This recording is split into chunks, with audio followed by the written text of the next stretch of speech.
Well, first of all, I was in the Pentagon on September 11, 2001. I felt the building shake. I smelled the smoke. I spent 3 years traveling with Secretary Rumsfeld to every battlefront in the war on terror. So I watched this unfold with my very own eyes and my ears and my senses. This is Marc Thiessen. He's about to say this, then defend Saudi Arabia. The hardest thing that we have to do in U.S. foreign policy broadly, this is not about golf, but generally, is balance U.S. interests and our concern with human rights with the fact that we need sometimes pro-American dictatorships around the world, or pro-American regimes that do not have human rights records that we like or condone. More in a moment. You know where Thiessen works? The Washington Post. And he's done so for many years. A prominent Saudi critic of his country's government and its young crown prince. He is creating an environment of intimidation and fear.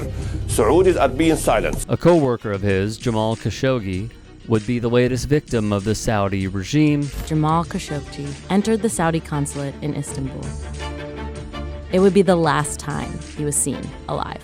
Inside, he was brutally murdered and dismembered by a 15-member hit squad flown in from Saudi Arabia. But leave it to Thiessen. This is Saudi Arabia is the only country in the Middle East that is a bulwark, is a vital bulwark against Iran, which is the real threat to American interests around the world and to our ally Israel. We can't break our relationship with Saudi Arabia. We need a strong relationship with Saudi Arabia, despite the fact that we have major disagreements on human rights. He says this, then caps it off with the following. When President Trump was in office, he made his first trip to Saudi Arabia. He tried to forge better relations with our Gulf allies, and the result of that was 4 Abraham Accords. You know what I love about this? The blatant omissions. Last weekend, we got new details on how Jared Kushner, the ex-president, benefited from Saudi money since leaving the White House.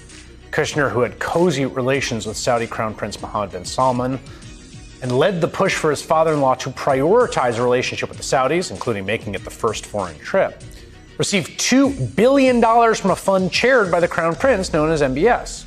Nice work if you can get it. The ex-president also benefited from Saudi-backed tournaments at his golf course and a Saudi real estate company's agreement to build a Trump hotel in Oman. The $2 billion, the fact that he started his new company the day after the Trump administration ended. The advisory board to the Saudi Sovereign Investment Fund said, don't do it. Don't put a dime in this. These people are untested. They just created their business. But Mohammed bin Salman overrode them and said, we're putting it in with Jared Kushner. So the question for us is, what did Saudi Arabia get? Did it get protection for all the human rights abuses, for the war against Yemen, for the blockade against Qatar, and for specifically protection for the homicidal crown prince when he ordered the assassination, kidnapping, dismemberment of Jamal Khashoggi? Jamie Raskin also rebukes Thiessen. Something else that slipped Mark's mind? Mr. Kushner himself made at least 3 trips to Saudi Arabia just during Trump's first year in office. Saudi Arabia put $1 billion into a brand new investment fund created by Mr. Mnuchin. MBS gave this $2 billion to Jared Kushner's new investment venture. And there's more.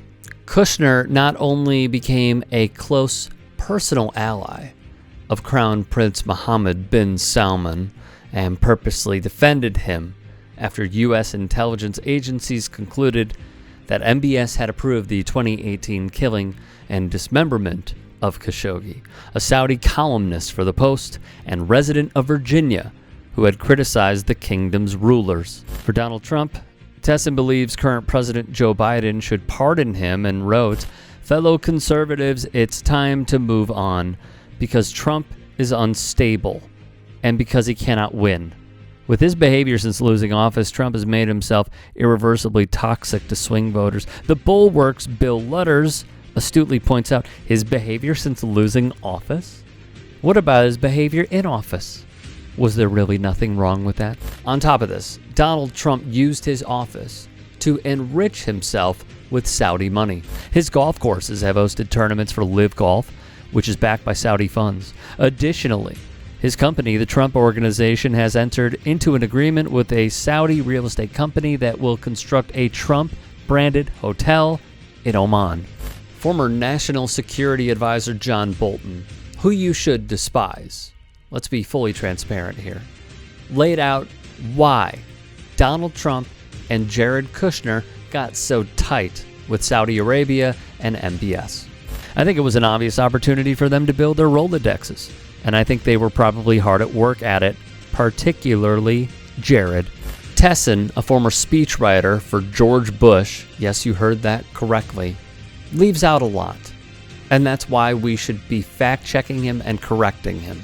As for the recent hearings, Saudi Arabia is facing renewed scrutiny with the recent merger of the PGA and the Saudi-backed LIV Golf. On Tuesday, the Senate Permanent Subcommittee on Investigations heard from golf officials, as well as testimony from the families of 9/11 victims. The families opposed the deal because evidence suggests some Saudi government officials were involved with plotters of the attacks.